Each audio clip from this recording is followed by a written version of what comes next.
Graça e paz em Cristo Jesus, querido irmão, querida irmã. Quero te desejar um excelente dia com Jesus. E que Deus continue abençoando a tua vida, a tua família, os teus negócios. Que tudo que você venha fazer para a glória de Deus alcance êxito em nome de Jesus.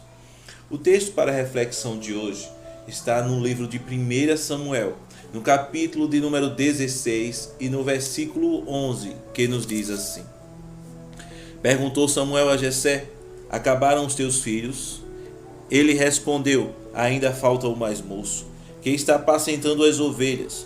Disse, pois, Samuel a Jessé: Manda chamá-lo, pois não nos assentaremos à mesa sem que ele venha. Esses dias estamos refletindo na história do rei Davi. Ao contrário do que se pensa, uma história também dramática. Uma história que a adversidade também faz parte dela. Uma história onde a rejeição também está presente. O texto que acabamos de ler, por exemplo, fala sobre isso. A Bíblia diz que Deus manda que o profeta Samuel vá até a casa de Jessé, uma pequena cidade chamada Belém, para ungir um dos seus filhos como rei de Israel.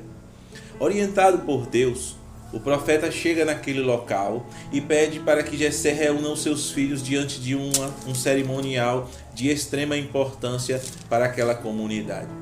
E é justamente durante o sacrifício que os filhos de Jessé se apresentam ao profeta Samuel. E por incrível que pareça, apesar de suas estaturas, apesar de suas capacidades, a Bíblia diz que o Senhor rejeita a todos aqueles homens. É neste momento que o profeta Samuel indaga a Jessé se ele não tinha outros filhos. É quando Jessé confessa que ainda um dos seus filhos, o mais novo, estava no campo cuidando das ovelhas. A primeira coisa que me chama a atenção nesse texto, quanto à rejeição de Davi, quanto à exclusão de Davi, quanto Davi não ser chamado para estar no meio dos seus irmãos. Primeiro, a mensagem era bem clara. No capítulo 16, no versículo 5, na parte final, a Bíblia nos diz assim: Santificou ele a Jessé e os seus filhos, e o convidou para o sacrifício.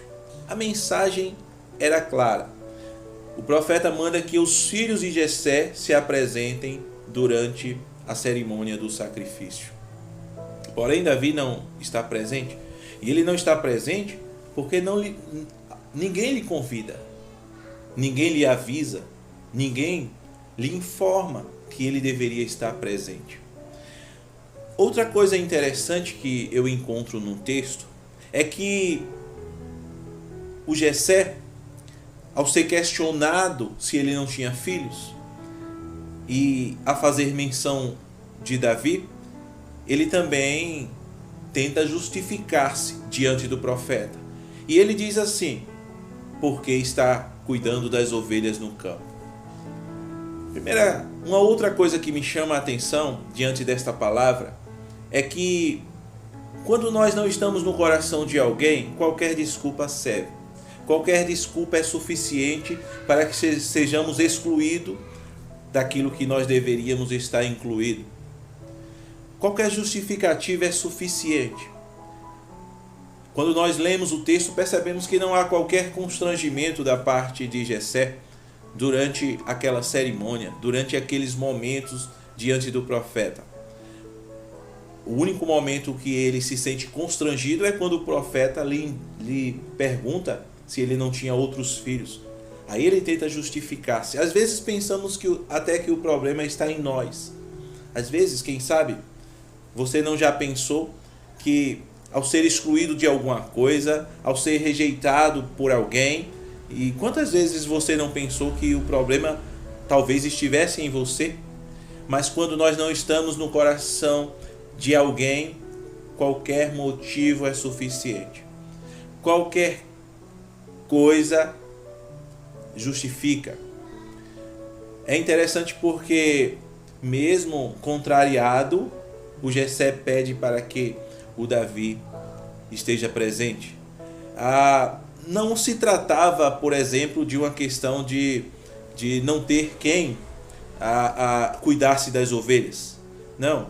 Quando nós lemos, por exemplo, o capítulo 17, para nós encerrarmos, e o versículo 20, a Bíblia diz que em outro momento, quando do interesse do pai, do Jessé, ele manda que Davi venha e vá ao encontro dos seus irmãos que estavam em confronto. Diz a Bíblia que Davi faz isso com maestria, porque no versículo 20 do capítulo 17, a palavra de Deus diz assim: Davi, pois, no dia seguinte, se levantou de madrugada, deixou as ovelhas com um guarda, carregou-se e partiu como Jessé lhe ordenara. Então percebam que Davi era alguém extremamente responsável e que tinha outras pessoas também para cuidar das ovelhas. Então, não era um caso de extrema necessidade Davi cuidar das ovelhas e não poder obedecer à palavra do profeta. Por fim, eu queria dizer que, apesar das rejeições da vida, apesar de termos que enfrentá-las, porque todos nós temos que enfrentá-las, Davi enfrentou a rejeição, José enfrentou a rejeição, Jesus enfrentou a rejeição, os profetas enfrentaram a rejeição.